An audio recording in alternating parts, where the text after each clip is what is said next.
Alhamdulillah wa afdalu salatu wa atamu taslim ala sadiqil wa'dil amin sayyidina wa nabina Muhammad wa ala alihi wa ashabihi wa man tamassaka bi sunnatihi ila yaumiddin, amma ba'd. Assalamualaikum warahmatullahi wabarakatuh.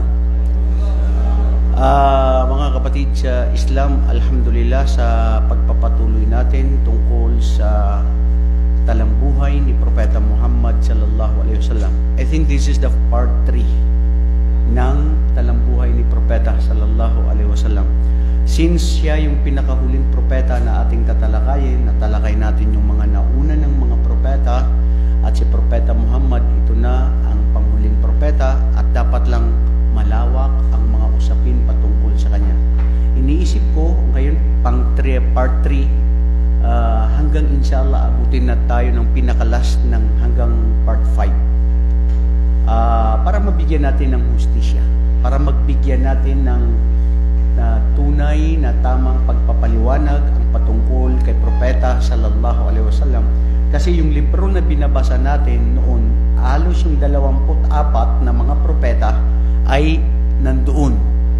Ilan? 24 na propeta sa isang libro. Pero ito, si Propeta sallallahu alaihi wasallam, isang libro, buo lahat sa kanya. Kaya iniisip ko nga yung sinasabing 5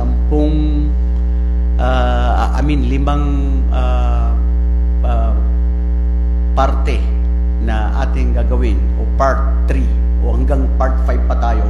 Alam ko yun, kulang pa rin yun. Pero dahil sa kakulangan ng oras natin, kukunin natin yung mga highlights. Kukunin natin yung mga aral na importante na dapat malaman ng bawat isa sa atin bilang isang Muslim. Nakuha na natin dahil alam natin, mga kapatid, ang ating pagsamba sa Allah at ang ating mga mabubuting gawain, ang ating pagiging Muslim, hindi magiging ganap hanggat hindi natin isabuhay ang turo ni Propeta Muhammad. Kung paano niya sinamba ang Allah, paano siya gumawa ng kabutihan, lahat ng mga ito ay nakasalalay para tanggapin ng Allah ang ating mga mabubuting gawain ayon sa kanyang mga turo. Kaya dapat lang malaman natin ito, mga kapatid, dahil dito natin tunay na mapapatunayan na mahal natin si Propeta sallallahu alaihi wasallam. Kung totoo ba tayo ay nagmamahal sa kanya, isa sa buhay natin ang mga anuman ang kanyang turo. Ngayon, papunta ako rito, ayoko lang makalimutan kasi napakaganda yung khutbah ng imam kanina sa Haram. Gusto ko lang bahagi, mga ilang minuto lang ito. Alamin nyo, mga kapatid, subhanallah, na unang kasalanan sa langit at sa lupa, na dahilan ng kasalanan ay ang sinasabing al-hasad. Unang kasalanan na siyang naging dahilan kung bakit nailabas sa paraiso itong si Iblis dahil doon sa hindi niya pagsunod sa Allah na siya ay magpatira pa kay Adan. Ang dahilan noon ay dahil sa hasad. Dito naman sa kalupaan, ang unang kasalanan na nangyari ay noong napatay ni Kabil ang kanyang kapatid na si Habil, na sila yung mga unang anak ni Adan, at ang dahilan nito ay dahil din sa al-hasad. Ang hasad, kung tawagin, ito yung mga mabubuting gawain natin ay sinusunog niya. Ibig sabihin, nawawala yung mabuting gawain dahil mayroon ka nito. So pag hindi mo ito nilinis o hindi mo tinanggal, alalaong baga, ang mga gawain mong mabuti ay mawawalang saysay dahil nananatili siya sa puso mo. At ito ang sinasabing inggit o selos o hindi pagkakontento o pagkapuot, na hindi ka nasisiyahan o ikaw ay nakakaramdam ng hindi mabuti dahil ang kapwa mo, kapatid mo o kahit sino sa mga nilalang ng Allah na binigyan ng mas maraming biyaya kaysa sayo, na yun ang tingin mo, na hindi mo alam, mas marami palang biyaya sa'yo ng Allah, hindi mo lang nakikita. Ang nakikita mo yung iba na tao at nainggit ka doon, nagkaroon ka ng sama ng loob doon, yun ang mabubuti mong gawain ni nawawala at parang sinusunod nito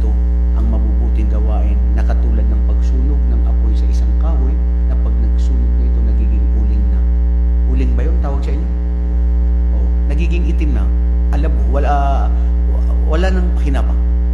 So, magiging abo. So, ibig sabihin kapatid, ang ating gawain para mapanatili natin na tanggapin ng Allah at maging totoo, huwag natin haluan ito.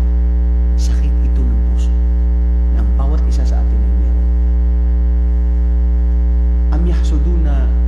Am yahsuduna nasa ala ma atahumullahu min fadli. Sabi ng Allah, sila ba ay kinainggitan nila ang mga tao dahil sa mga biyaya na ipinagkaloob namin sa kanila? Ipinagbabawal ng Islam, ng Allah at si Propeta Muhammad sallallahu alaihi wasallam ang tayo ay magkaroon ng inggit. At yun ang khutbah ng kanina ng imam. Nawawala ang mga biyaya sa atin, nalulungkot at hindi tayo nagiging masaya, hindi tayo nagiging kontento, at hindi natatanggap ang ating mga mabubuting gawain dahil dito sa sakit ng puso na ito na sinasabing hasad. Paano matanggal ang hasad? Paano matanggal ang inggit? Paano? Mayroon bang paraan? Maging kontento? Maging panatag? Tumingin ka sa mas mababa sa'yo. Huwag tingnan yung mas mataas sa'yo. Very good. Magtawbah, magbalik loob sa Allah. Ya Allah, patawad. Tao lang. Nilikha mo ako, mayroon akong hasad eh. So, paano ko ito tanggalin? Ya Allah, kung mahirap kong tanggalin, hinihiling ko sa'yo. Dua na tanggalin mo sa akin, Ya Allah. Dahil alam ko na ito yung makakasira sa aking pananampalataya. At yan ang mga Hudyo na sila ay dahil sa hinggit na ito, wala silang iniisip na mas mataas pa sa kanila kundi sila lang. Pag hindi ka nila kauri, hindi ka nila kasama at kasapi. Si Iblis na kung saan pinag-utusan ng Allah subhanahu wa ta'ala na magsujud kay Adan, ya Iblis, maman aga an amartuka an tasjuda li Adam faqala ana khairun minhu khalaqtani min nar wa khalaqtahu min tin. Dahil ya Allah, ako ay mas mataas kaysa sa kanya, nilikha mo ako galing sa apoy at siya ay galing sa lupa. So hindi ako wa kana minal kafirin, kasama siya sa mga tumalikod at nagmataas. So bakit ko to sasabihin mga kapatid? Kasi ngayon sa pangkasalukuyan na pamumuhay natin, hindi maiwasan na minsan yung kapatid natin na itaas ng Allah ang kanyang antas, binyayaan ng maraming pera, kotse, bahay, asawa, mga anak, meron siyang ganun. Tapos ikaw nagsasabi, ya Allah, bakit siya meron? Bakit ako wala? Ako mas mabuti kaysa sa kanya. Yan yung mga nagpapasira sa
tayo ngayon doon sa nangyari kay Propeta sallallahu alaihi wasallam na nagsimula na ang wahi.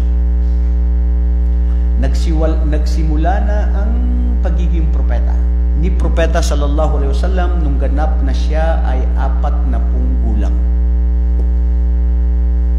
Nakuha natin noon na si Propeta sallallahu alaihi wasallam ay nandoon siya sa Mount Hera. Very good. Bakit siya nandun? Nagninilay-nilay.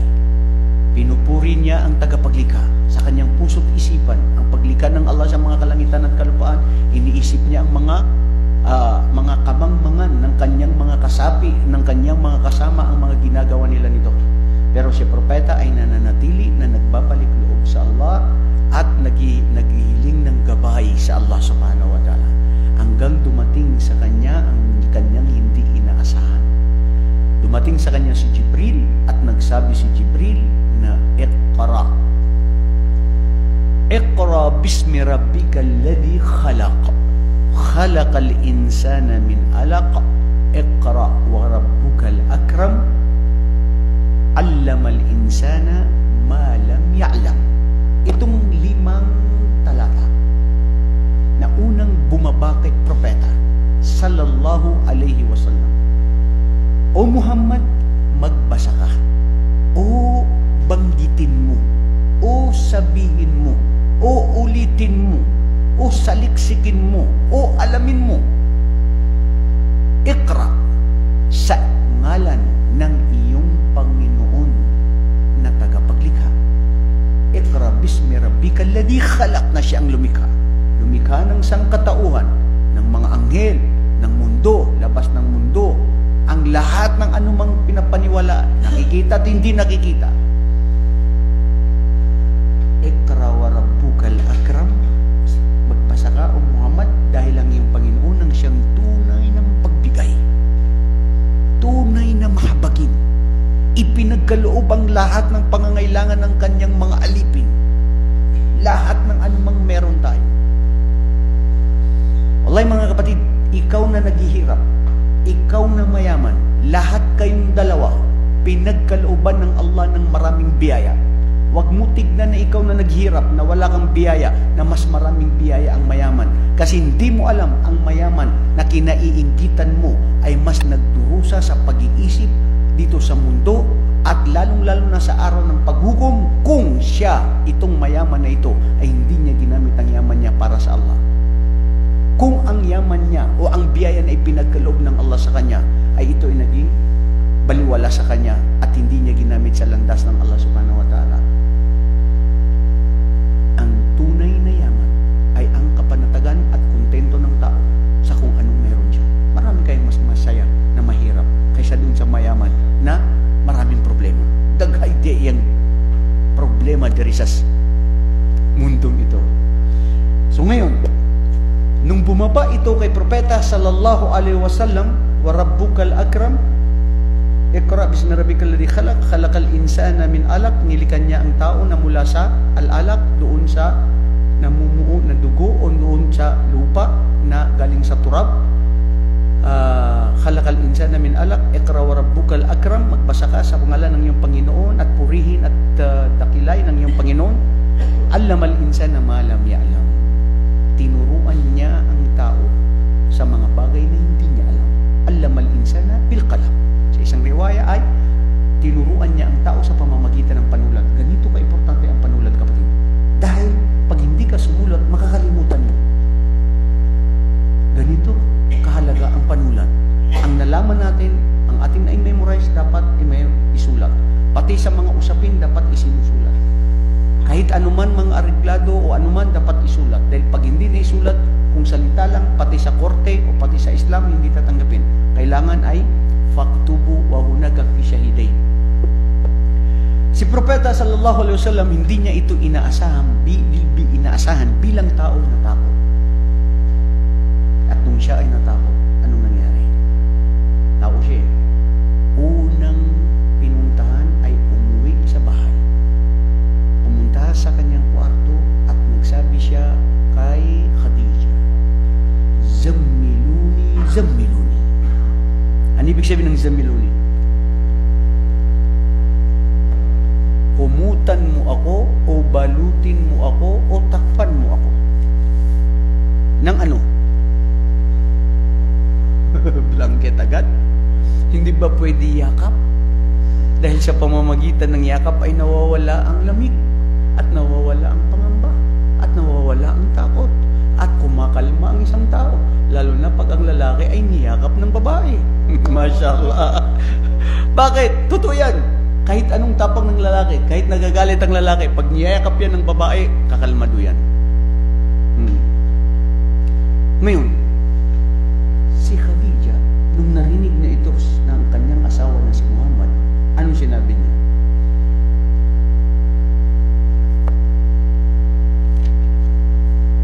Lamma ja'a Jibril faqala lahu hada faqala Rasul sallallahu alaihi wasallam zammiluni faqala li Khadija, sinabi niya kay Khadija, mali ma akhbar al khabar laqad khashaytu ala nafsi. Ano ba itong nangyari, ika ni propeta? Dumating sa akin na hindi ko may paliwanag at ako'y nangangamba sa aking sarili. Tao, hindi niya alam na siya ba'y propeta o hindi, di ba? Pero ang kanyang asawa ni si Khadija ay nagsabi nung marinig na ito, kalla, iwallah, maging matatag o Muhammad, o aking asawa, katotohanan, wala yan, yung mga pangamba mo na yan. Dahil ikaw, sumusumpa ako sa Allah, ma yuhzika Allahu abada, hinding-hindi ka pababayaan ng Allah, kailanman. Bakit Muhammad? Dahil innaka latasilur rahim.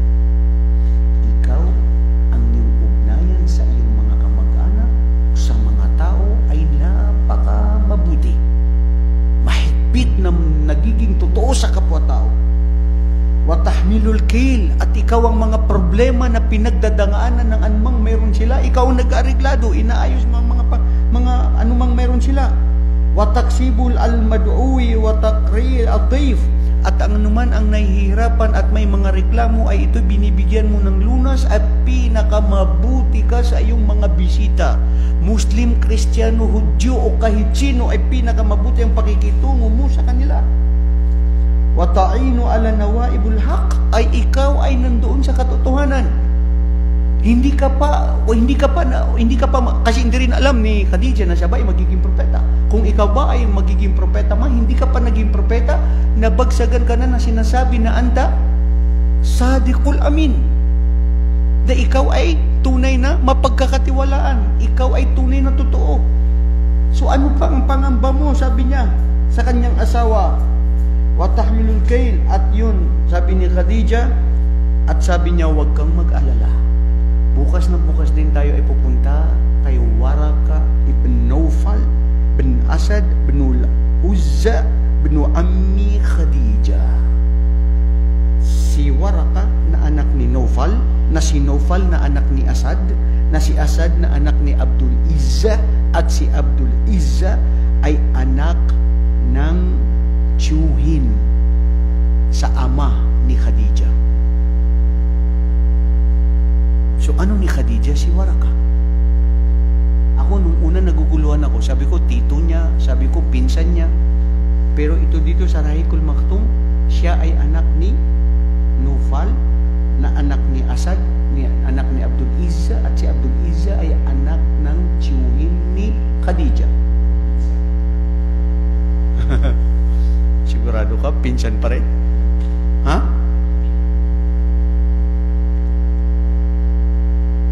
Sinong magpinsan?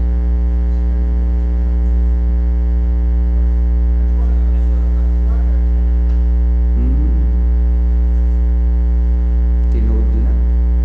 Lagi. Nakuha nyo yung chronological. Kasi kung dito ang chronological, titignan mo. Si Waraka, na tigulang, anak siya ni Nawfal. Na si Nawfal, anak ni Asad. Tapos si Asad, anak ni Abdul Izza. At si Abdul Izza, anak siya ng tiyuhin ni Khadija. Oh, ito third cousin daw. Bilis third cousin agad Magpinsang buo. Bro, magpinsang buo kung sasabihin mo na si Naufal ay anak mismo ng tiyuhin ni Khadija. Pero ang problema, malayo Kasi anak siya ni Naufal at si Asad, na anak niya si Naufal, si Asad at si Abdul Izza. Si Abdul Izza, yun yung pinsan ni Khadija. Pinsang buo ni Khadija, yung lolo niya, la grandfather. Tama, grandfather. He is my grandfather. No, great-grandfather. Great-grandfather. Ang grandfather yung tatay ng tatay mo, di ba? Ang great-grandfather is tata ng lolo mo. Ito, tuhod na daw. Wag natin pasukan yan. That's the lineage. Mahirap yan ng anuin natin. So anyway. At ito, noong nangyari, sinabi ni Naufal, pumunta sila na isang bulag na matanda na may kaalaman sa mga naunang mga kasulatan. Batid nyo ba kayo ng mga Kristiyano na nanonood? Si Muhammad ay nabanggit sa Biblia at nabanggit din siya sa Quran na si Muhammad sallallahu alaihi wasallam ay pinakahuling propeta. Sa Quran, maraming beses siya. Innahu khatimul anbiya. Sabi rin ng Allah subhanahu wa ta'ala kay Muhammad, wa ma Muhammadun illa rasulun qad khalat min qablihi rusul. Wala si Muhammad maliban na siya sugo na siya ay mamamayapa katulad ng mga naunang mga propeta na namayapa rin. So si propeta sallallahu alaihi wasallam ay napunta sila kay Khadija, kasama ni Khadija pumunta sila sa kanyang pamangkin ng apo si Waraka, at sinabi niya sa kanya na pakinggan mo itong ikukwento sa iyo ng aking asawa patungkol sa nangyari sa kanya. Ikinwento ng detalyado yung nangyari.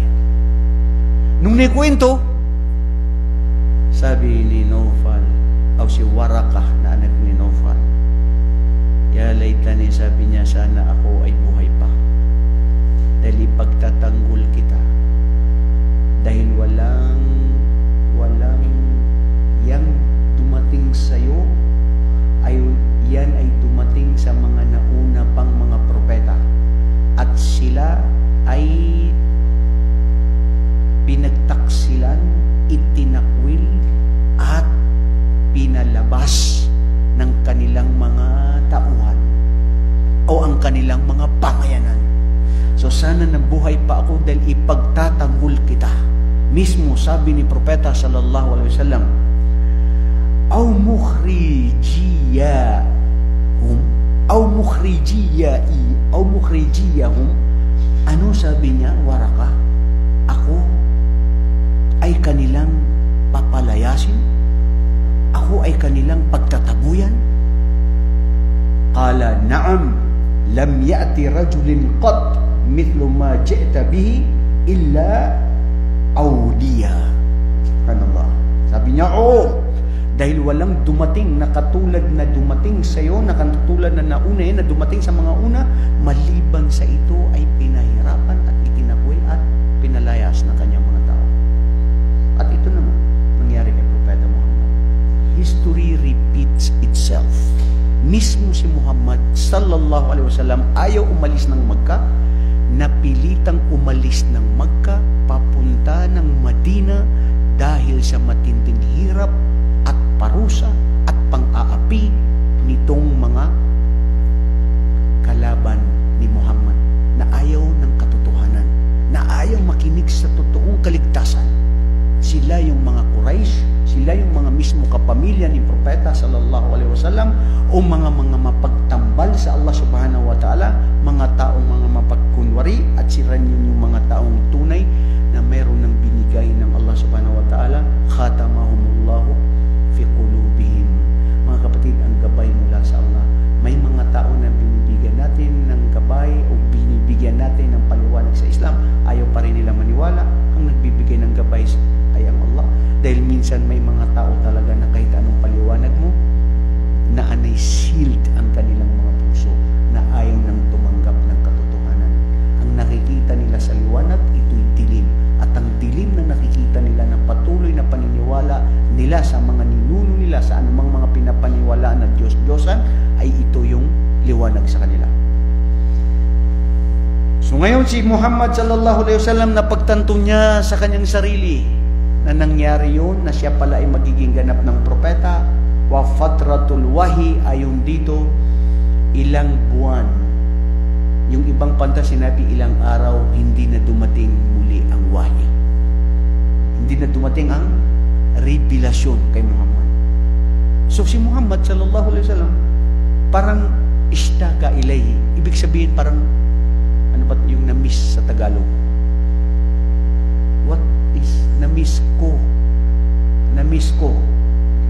Naalala, hindi naalaala. Hinahanap, hindi nag-aanap ka kasi hinahanap mo siya. Yung na-miss, dumaan sa aking mga alaala. Ha? Walang right term ng na-miss, bro.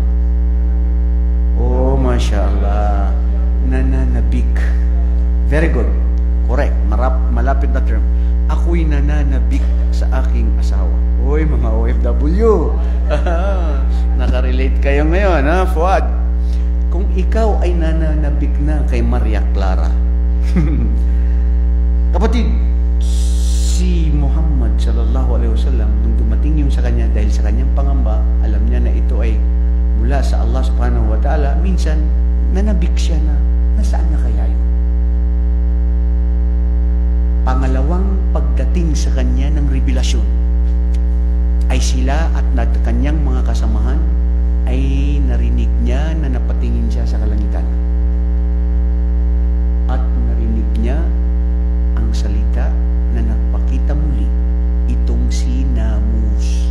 Yun ang tinawag ni Waraq ibn Nawfal. Si Namus ay ito yung si Jibril, Anghel Jibril, na dumating sa mga nauna ring mga propeta. Kasi ang pinag-uutusan ng Allah sa mga propeta, sa kanyang mga sugo ay si Anghel Jibril. At tinawag ito na Namus. Bumaba ang pangalawang revelasyon kay propeta sallallahu alaihi wasallam, at ito yung sinabing, Ya ayyuhal muddathir, kum fa'angdir. Ano sunod? Walirabbika wa thiyabaka fakabbir wa thiyabaka fahjur. Ano ba yan? Hindi. Ya ayyuhal muddathir, kum fa'andir. Walirabbika fakabbir wa thiyabaka fatahhir warrujza fahjur. Tama ba, Adam? Itong 5 nakataga na salita bumaba kay propeta sallallahu alaihi wasallam. At doon niya napagtanto na nakita si Jibril at narinig niya ng ibig sabihin nito, Ya ayyuhal muddathir.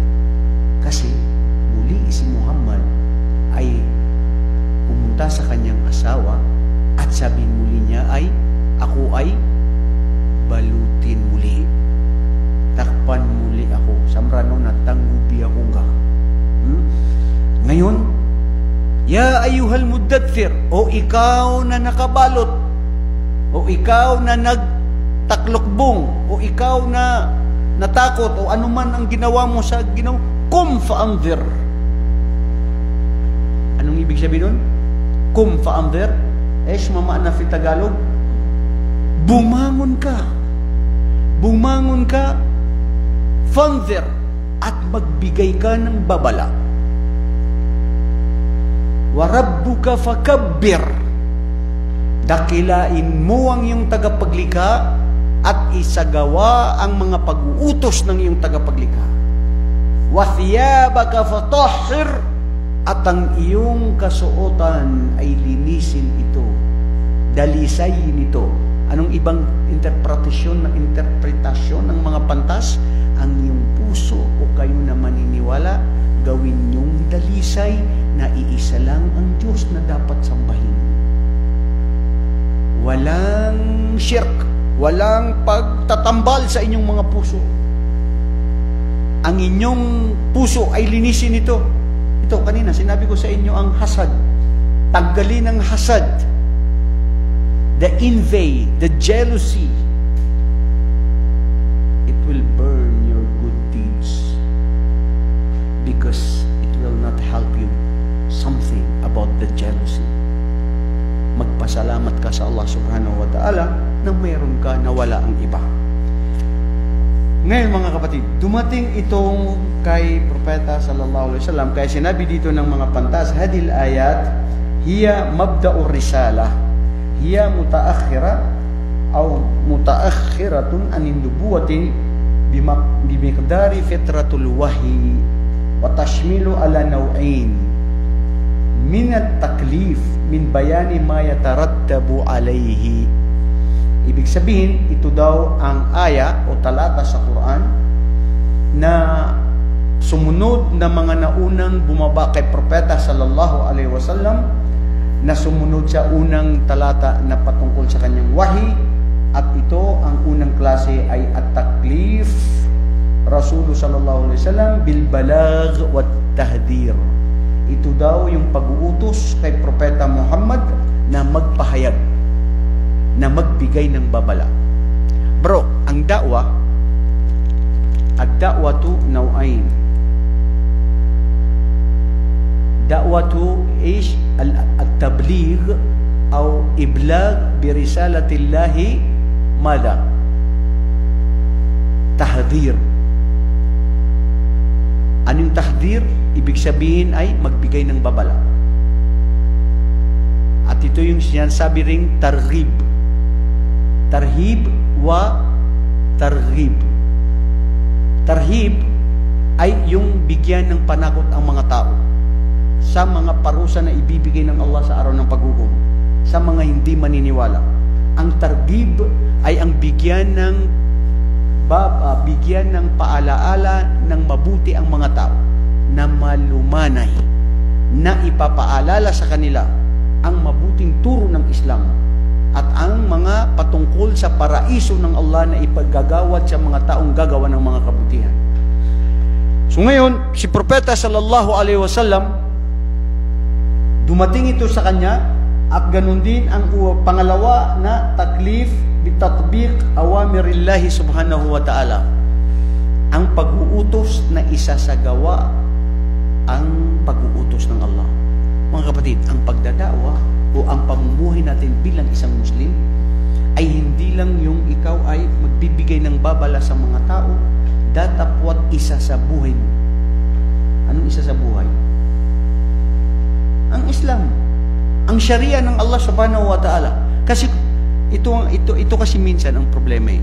Nagbibigay lang tayo sa mga tao ng paalaala, o mga kapatid, maniwala sa tunay na nag-isang Diyos, magdasal kayo, gumawa ng kabutihan, hanggang doon lang yun. No, this is only part of da'wah. Yes, that's only part of da'wah. But the second part of da'wah, which is also very important, is that to warn the people against criminality, against indecent acts, against what is haram and forbidden. Paalalahanin mo ang mga tao na haram. Bawal yan. Ito ang parusan yan. Ito ang hatol yan. Hindi lang yung magbigay ng mabuting balita. Datapot takutin ng mga tao. Dapat lang malaman nila ano ang parusa ng mga ginagawa ng mga taong mapag-imbot at makasalanan sa Allah subhanahu wa ta'ala. So yun ang patungkol sa pagbibigay sa da'wah. Si Propeta sallallahu alaihi wasallam, mga kapatid, min jihadi da'wati ila Allah subhanahu wa ta'ala 3 sanawat min da'wati sirriya. Allahu Akbar. 3 years na nagturo si Propeta, na naging ganap siyang propeta. 3 taon na ito ay pasikreto, na hindi lantaran, na hindi bunyag. Bakit? Pwede palang magtago? Bro? Ha? Pwede? Inshallah. Oo, pwede. Bakit hindi? Hindi dahil ikaw ay nag-Muslim na ngayon, Tapos sasabihin mo na sa asawa mo na kahapon nag-away lang kayo tungkol sa bayarin sa Meralco. Tapos bukas nag-Muslim ka na. Oh, kumusta ka na? Hindi na tayo mag-away ha? Alam mo, nag-Muslim ako ngayon. Ayaw ko na makipag-away sa'yo. Lalong gaganyan siya. Walang niya ito nag-Muslim kasi hindi na mag-aaway. Kasi ang mga Muslim pwede silang mag-asawa ng 3, 2, 4. Walang hiya ka. Hiwalayan muna ako. Ganito, ganyan, ganyan. Minsan yung mga wala pang pananampalataya, gagantihan ka niya, mag-iiba rin siya ng landas. Hindi kinakailangan na wajib na sabihin mo na nag-Muslim ka. Pakita mo na nagbago ka, bro. Kapatid na Fuad. Kumusta? Alhamdulillah. Sorry kahapon ha, kasi tao lang naman tayo, nagdi-discuss tayo. Sabi niya, anong nakain nun? Nagbago ha. Ang ganda pa ng boses. Kumusta na, misis? Alam mo, namimiss talaga kita. Oh, mashallah. Ano ba itong nakain nito? So, yun. Paulit-ulit na yun ang gagawin mo sa kanya. Hanggang darating ang pagkakataon na sasabihin niya sa'yo, ano bang nangyari sa'yo? Kung dumating ang pagkakataon na siya mismo magtatanong, doon mo ipasok. Alam mo ba, mahal kong asawa, ako'y nag-Muslim na. Allahu Akbar. Wallahi, may isang kwento ng kapatid natin, hindi ko makalimutan. Ustad, nag-Muslim ako, hindi ko sinabi sa misis ko, pero ang laki daw ng pinagbago ko. Tapos nung nasabi ko sa kanya na nag-Muslim na ako ng after 1 month, sabi niya, umiyak. Bakit ka nag-Muslim? Iniwan mo ako. Bakit hindi mo ako isama dyan? Allahu Akbar. Ba't ikaw lang? Dapat isama mo rin ako sa kaligtasan sa Islam. Oh, lalo akong umiyak, Ustad. Kasi akala ko yung sinabi niya, bakit ikaw lang, bakit ganyan-ganyan. Yun pala ang sasabihin niya sa akin na iiyak siya dahil iniwanan ko daw siya, Ustad, sa pagka-Islam. Ngayon, dalawa na kaming Muslim. Masya Allah. Na hindi siya nagdaawa.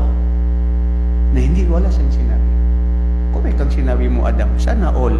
Kasi hindi lahat sana all. Pinipili lang ng Allah kung sino bibigyan ng mga biyaya. وَذَلِكَ فَضْلُ اللَّهِ يُؤْتِيهِ مَن يَشَاءُ. So, si Propeta sallallahu alaihi wasallam, sa unang niya ay pasikreto. Ang da'wa. Bakit? May mga bagay na minsan, ito rin ang sasabihin natin mga kapatid, lalong-lalo na sa usapin sa mga pag-aasawa. Hindi lahat ng dapat na sikreto na dapat alamin mo. Hindi. May mga pwedeng dapat malaman, may mga pwedeng hindi dapat malaman. Hindi ba? Kasi kung lahat sasabihin mo, wala nang privacy. At kung alam mo na ang sasabihin mo ay makakabuti sa relasyon nyo, sa kabutihan ng lahat, sabihin. At kung alam mo na hindi, ayaw na magsultibay, ayaw na saba. Ika-hindi sa sarili mo, sikreto mo, habang malalaman din naman yan eh. Kasi walang tinatago na hindi nalalaman. Nangangamoy pa rin yan. Maski saan mo gitago. Malalaman. Walang sikreto na hindi malalaman. At lalo na, mga kapatid, sa larangan ng pagtuturo ng kabutihan sa Islam, si Propeta sallallahu alaihi wasallam, nagdakwa sila ng pasikreto dahil ito yung una na kailangan at dumaan sila dito ng matinding pagsubok. Wala sa kalingkingan ng mga pahirap ng pinagdadaanan ng bawat isa sa atin ngayon sa larangan ng pagtuturo ng kabutihan sa pinagdaanan ni Propeta sallallahu alaihi wasallam. May isang taon o ilang taon na sila ay dumaan ng boycott. Ano yung boycott sa Tagalog? Boycott, di ba? Ha? Ha? Gali. Rally. Ang rally is English, man. Rally. They are on the riot. They are on the protest. They are rallying right now in the EDSA. Rally. Hindi yun. Ang siguro na pagbo-boycott is yung pagpigil nila sa suporta o pagputol nila ng ugnayan. Yun ang binoycott. I-boycott natin ang Coca-Cola. Ang tatakaw nyo pa rin ang Coca-Cola. Putulin ng ugnayan.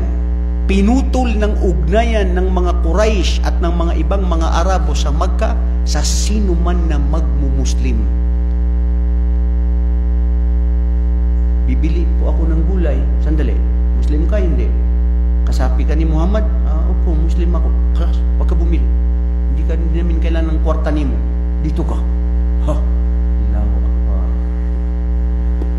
Si Propeta sallallahu alaihi wasallam na sumasamba sa Allah subhanahu wa ta'ala, minsan dumaan siya na siya ay nagpapaterapa at nilagyan siya ng lamang loob sa kanyang likod nung siya ay sa oras na nagpapaterapa. Anong sinabi ni Propeta? Umiyak si Fatima Az-Zahra. Sugo ng Allah, aking ama, anong gagawin natin? Ganyan na lang ba magtitimpi? Magsabar lang, ya Fatima. Ya Hurul Aini, o aking, you are the apple of my eye. Magsabar lang. Ito ang pag-uutos sa atin ng Allah. Walang parusa itong dito na pahirap dito sa atin sa mundo kumpara sa araw ng paghukom. Nakikita mismo ni Propeta Muhammad sallallahu alaihi wasallam ang mga Muslim na pumapasok sa Islam na kung paano sila pinapahirapan ng mga Quraysh. Si Bilal ibn Rabah na ilang beses siyang maibenta at sa hanggang sa bandang huli na siya ay sa pinakamainit na araw at may bato na nilagay sa kanyang muka at tinakpan at siya ay ano ba tawag dun sa hinila na pinaikot-ikot, kinalagkad sa buong pinapakita sa mga tao, tapos umalis ka sa anong relihiyon mo, sinasabi niya Al-Ahad, Al-Ahad, Wahid, isa lang ang Allah na nag-iisang Diyos, hindi ko yan isa-surrender.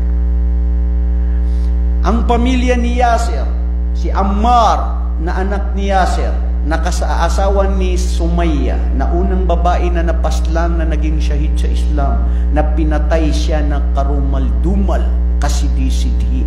Ang parusa, ang sinasabi nila, O Muhammad, hindi mo ba kami may pagtanggol? Anong sinabi ni Propeta Muhammad sallallahu alaihi wasallam? Wala silang masabi, wala siyang masabi, kundi ang sabihin niya sa pamilya ni Yasir, Sabran ala Yasir, fa inna maw'idakumul jannah. Magtimpi kayo o pamilya ni Yasir, dahil katotohanan, ang gantimpala na mapapasa inyo ay ang paraiso ng Allah subhanahu wa ta'ala. Mundong pahirap, pagsubok, anong meron kayo, kung kayo ay magtiis para sa Allah, ito ay ang gantimpala niya, ay ang paraiso na igagawad sa mga taong matiisin. Allah, itong mga kapatid natin na sobrang hirap ang nahihirapan sila ngayon sa Gaza. Halos, subhanallah, nababaliwan na natin, nakakalimutan na natin. Hindi natin lahat nakikita sa social media kung paano may mga batang babae nagugutom, namamatay ng gutom, at binubuykot pa sila na anumang mga padala, hindi may pasok. Saudi Arabia nagpapadala ng pinapaulan na lang doon sa kanila. Tapos tayo, ito may problema sa trabaho, may problema sa pamilya, tapos ang dami pa ng mga hinahing mo, hindi mo alam ang mga iba mas matindi ang kanilang hirap na pinagdadaanan. Mga kapatid, si Propeta sallallahu alaihi wasallam, nung siya na ay nagdadaawa ng pasikreto dahil yun ang kailangan, dahil depende sa sitwasyon, nung nakita niya ito, na nakitang pangitain sa mga taong na kinakailangan, hanggat dumating na una sila ay inutusan na maghijra. Ano yung paghijra? Ang pangingibang lugar. Pangingibang lugar o pag-alis o paglisan. Linguistically speaking, pag sinabi mong hijra, yung pagliban o pag-alis, paglikas mo, paglisan mo, yan, simsim, sawa-sawa, paglikas, paglisan, pag-alis, samrano na pag-awa, nag-awa, di ay, Bisaya, di na, parehasa na. Bakwit, nagbakwit siya, miyawas ka niyan, mitugalin, yan, yung mga wikang Marano. So, isang ibig sabihin mo ay yung pag-alis mo sa kadiliman o sa kasamaan patungo sa kabutihan. Umalis sila na pinag-utusan ni Propeta sallallahu alaihi wasallam ang iba sa mga kanyang mga sahaba na sila ay pumunta sa Habasha. Ang Habasha, ang unang hijra ng mga kamusliman bago pa ang Madina, na pumunta sila doon sa Habasha. Bakit? Anong nandun sa Habasha?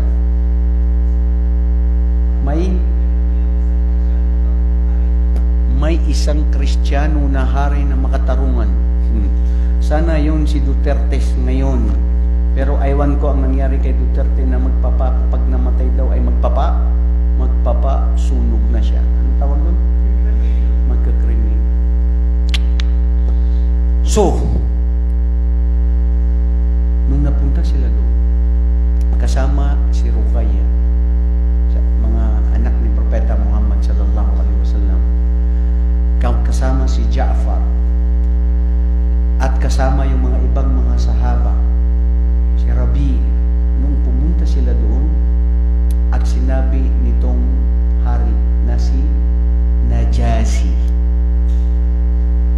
na siya ay naniniwala sa kasulatan ng Kristiyano dahil siya ay debotong Kristiyano.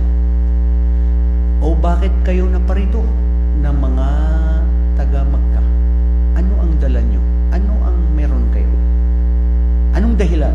Napunta po kami dito dahil kami ay pinag-utusan ng aming propeta na pumarito sa inyo dahil kayo ay isang hari na totoo ang patas ang inyong pakikitungo sa kahit sino. Bakit? Anong meron sa inyo? Sinong propeta na yan? Siya si Propeta Muhammad na anak ni Abdullah na isang huling propeta. Anong mga turo niya? Ang mga turo sa amin ni propeta ay ang sumamba sa tunay na nag-iisang Diyos at huwag magtambal sa Kanya. Ipinagbabawal niya sa amin ang mga pangangalo niya, ang pagpapahirap sa kapwa-tao, at ganun din ang pag-inom ng alak at ang numang mga ibang mga gawain na karumal-dumal na hindi makatotohanan. Nung narinig ito ni Najasi, anong turo ito na huwag na tunay na katotohanan? Sa totoo lang mga kapatid, si Najasi, siya ay nag-Muslim na sikreto sa una. Bakit kaya hindi niya sinabi? Na sinabi niya, ako'y mag-Muslim na. Tapos nalaman ng mga tao na nag-Muslim. Bakit? Para hindi magbigla, baka paslangin siya ng diretso, baka kalabanin siya ng mga tao o tanggalin sa pwesto. Ang ibig sabihin dito mga kapatid, kung kinakailangan na isikreto mo at ito naman dapat talaga ang mabuting gawain, dapat sinisikreto. Hindi dapat ibinubunyi, hindi dapat pinagsasabi. Lalo na kung ang magiging resulta nito ay hindi mabuti, hindi na kinakailangan. Ang pagsagawa ng mga mabubuting gawain, puso ang nakakaalam at ang isa na siyang lumikha sa iyo. Hindi mo na kailangan dapat pagsabihin. Kasi kung magsabi ka pa sa anong mga ginagawa mong kabutihan, ang sasabihin pa ng mga tao sa iyo, ang bugiro itong kuwan. Pabago-bago lang sa Islam na nag-aayuno daw siya sa ganito ganyan. Nagbibigay pa raw, nag-aaral pa raw sa lahat ng mga ano. Tapos, so, samrano na bingas mo, katwa. Ibig sabihin sa Bisaya na basit magsulti siya sa imo, siya na bago. Ayaw natin ng taong mayabang. Ayaw natin ng mahangin. Ayaw yun ng Allah. Ang sinong taong itinataas niya ang sarili niya, ibababa ng Allah ang kanyang uri dito sa mundo. Ang taong tunay na magpakumbaba para sa Allah, pero hindi na kinakailangan na sabihin mo kung anong pamilya ka, kung anong gawain mo, kung anong talino mo, kung ano ka. Huwag mo na ilagay ang sarili mong upuan dito para tignan ng mga tao. Ang Allah na ang magtataas sa antas mo. Marami totoong mamatay ka pa, bantog ka pa ng mga tao dahil itinaas ng Allah ang sarili. Kung ikaw mismo ang magpataas sa sarili mo, ikaw ang lugi dahil kinamumuhian ng Allah ang mga taong mapagmataas at nagsasabi sa patungkol sa kanilang mga sarili sa paggawa ng kabutihan o pagsamba o takot sa Allah. Wala tuzakku anfusakum huwa a'lamu biman ittaqa. Huwag niyong i-boast, sabihin ang mga mabubuti niyong gawain dahil siya ang Allah ang tunay na nakakabatid, nakakaalam kung sino ang tunay na matakutin sa Kanya. Si Propeta sallallahu alaihi wasallam, nung nagdakwa na sila at napunta na ang mga Qurad, ang mga ibang mga Muslim sa Al-Habasha at nag-Muslim si Najasi at dumating na inutos din ng mga Quraysh doon sa si Walid, doon sa Al-Habasha at sabihin sa kanya na itong nangyari doon mismo ay pinagsabihan na paunti-unti na dumarami ang bilang ng mga Muslim. Dahil nung napunta na sila doon, nung napag-alaman na nag-Muslim na itong si Najasi at ganun din ang mga ibang mga kamusliman, ay napauwi sila muli para makabalik uli sa Makkah. Si Propeta Muhammad ay napunta na rin sila sa Madina. Dahil nung napunta sila sa Madina, doon yung pinsan niya na si Ja'far na kasama na pumunta doon saan ba yun? Sa Habasha, at sila ay pinabalik na hindi doon sa Makkah dahil doon sila mismo nagkita-kita sa Madina. Ang patungkol bago sa Madina at ang patungkol sa bago sa kaganapan na nangyayari, itong mga kapatid ang siyang ating susundan sa susunod na linggo, insyaAllah. Pero Adam, alam mo ba? Noon hindi ko na-memorize ang kanta ng mga hindi kanta, yung mga propeta. Sino na kayo memorize sa inyo ng 25 prophets? Itaas ang kamay. 25 mga propeta na na-memorize niya ngayon. Itaas niyo ang kamay niyo. Lalo na yung pagkasunod-sunod. Adam, di mo kaya? Ako, nakayanan ko lang dahil sa, aywan ko, may TikTok account ako. Tapos nakikita ko yung mga banta kumakanta na, saan ba yun? Ito yung pagkasunod-sunod, sabi niya. Adam, Idris, Nuh, Hud, Saleh, Ibrahim, Lut, Ismail, Ishaq, Yaqub, Yusuf, Ayyub, Shu'aib, Musa, Harun, Zulkifli, Daud, Sulaiman, Ilyas, Ilyasa, Yunus, Zakaria, Yahya, Isa, Muhammad, Akhirul Anbiya, Muhammad Rasulullah. Dinagdag ko yung Muhammad Rasulullah kasi yung kanta ng mga bata na yun, sinasabi nila Muhammad Al-Mustafa. Ang ganda ng kantang yan, mga kapatid. At least na-memorize mo yung 25 prophets of Allah subhanahu wa ta'ala. Sa pagpapatuloy natin sa susunod na linggo, jazakumullahu khairan wa kataballahu ajrakum. Assalamualaikum warahmatullahi wabarakatuh.